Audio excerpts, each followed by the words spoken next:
we're going to be explaining George Washington's life. George Washington was born in early 1700s.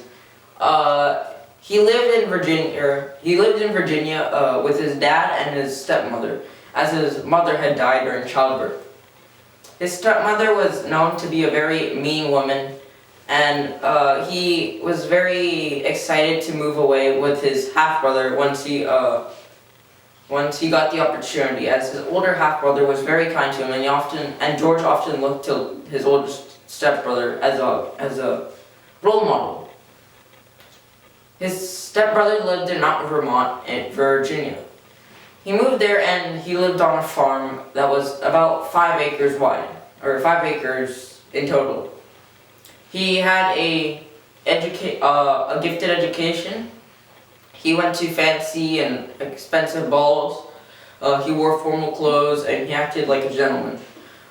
This would later affect him in life when he always thought about his image throughout his life.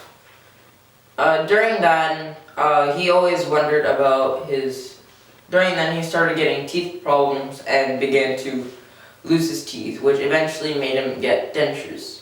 As a child, there is a famous lie that as a child, he cut down a cherry tree and told his father that he did that. However, that is actually a lie, which is kind of ironic considering the things about him not telling a lie.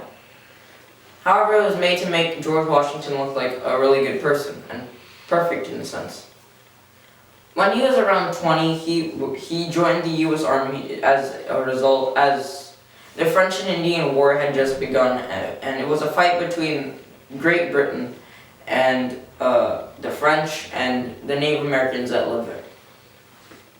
lived in America to the west of Great Britain, or to the west of the colonies.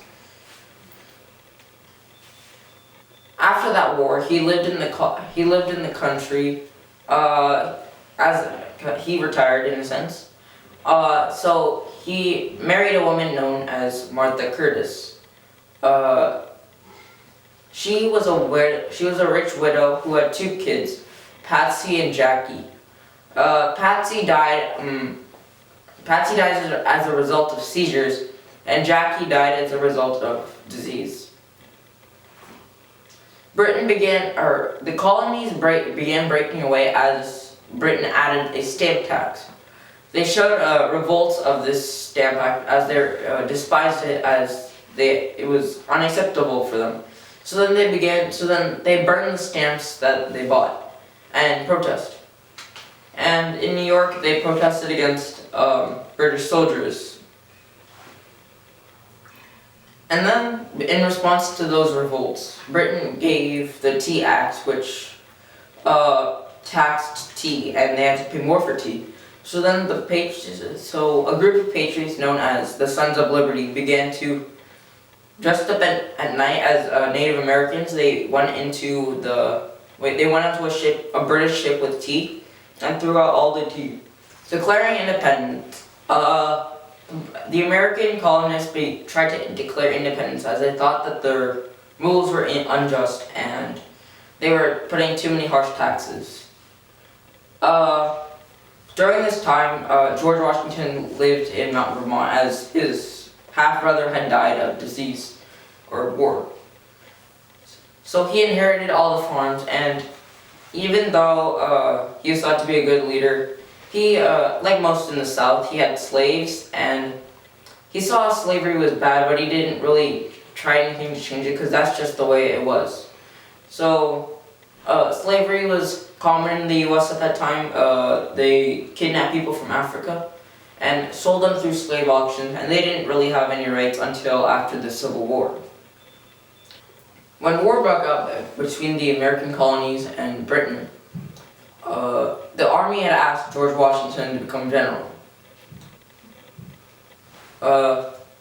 When he was general, he often thought even though he was a war general, he still thought a lot about his image, and tried to use ambush attacks to his advantage, even though he didn't like that, as he thought that was a way that cowards fight.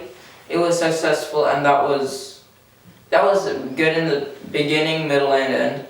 During some time in the middle, he had come across a large defeat and had to stay in Valley Forge for some time. In Valley Forge, he had lived. It was during winter, so times were harsh. There was a lot of snow and cold. Officers with shoes put liquid on their shoes, such as alcohol, to keep them from freezing to death, to keep their feet from getting frozen and freezing off. People without shoes George Washington had often remarked that he had seen people in the snow. He had seen blood in the snow from people getting cold and their feet starting to bleed. Sometimes they were so cold that their feet turned black and had to be amputated off from frostbite.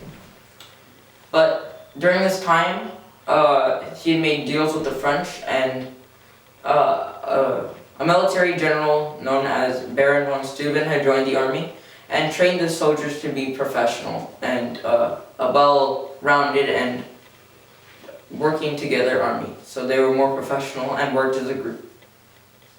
After this, they came out and they still used the sneak attacks and ambushes, and as that proved to be a successful tactic in the war.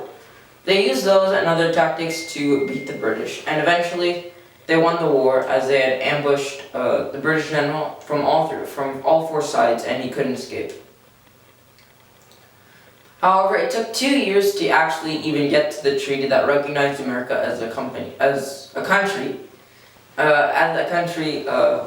They didn't have a strong government, even though he retired for a second time. And after that second time, he was brought back because because the central government of America was weak, and they needed a government. So he proposed an idea of a president, Congress, and Supreme Court. The Congress decided to make laws. The president suggested laws.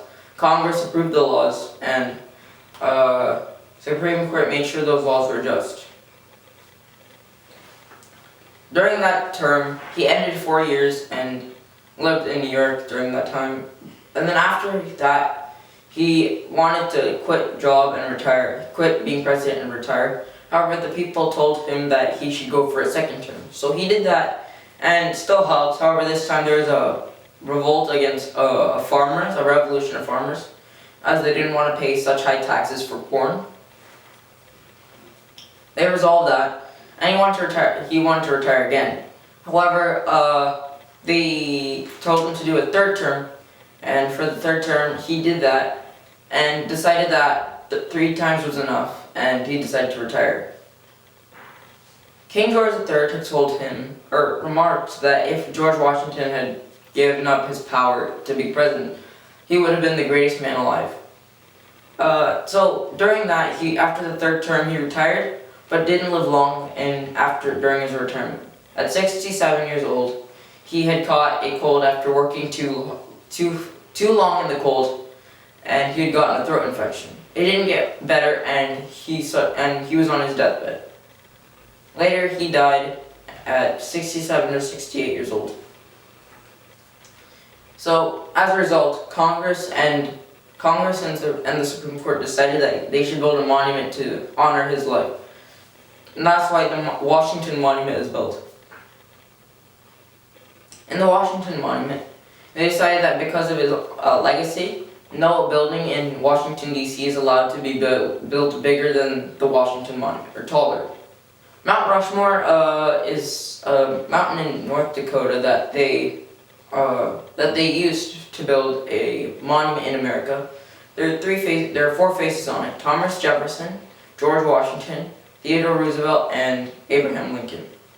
Abraham Lincoln and the others are all presidents of the United States of America, or they were, and it all contributed something great. George Washington was one of the faces and is the first one on the leftmost, as he is the first president. He is featured on the $1 bill and the 25-cent coins as a result of his leadership. However, even though he was president and was known as a very good president, he still thought a lot about his image and thought that he wouldn't be good enough as a president. However, his honor still carries on to this day, and he is known as a really good president. The first president. The first president and a really good president. In our series, we're going to be talking about other celebrities or other figures in history. There are other topics we're going to be talking about, figures, monuments, or other events that have happened in history. Like, subscribe, and comment down below. And turn on the notification bell. I'm Thalwin, and this is... V1. Do you have any questions? No. So, I'm Thalwin, this is V1, and I'm saying goodbye. I'm signing off. Goodbye.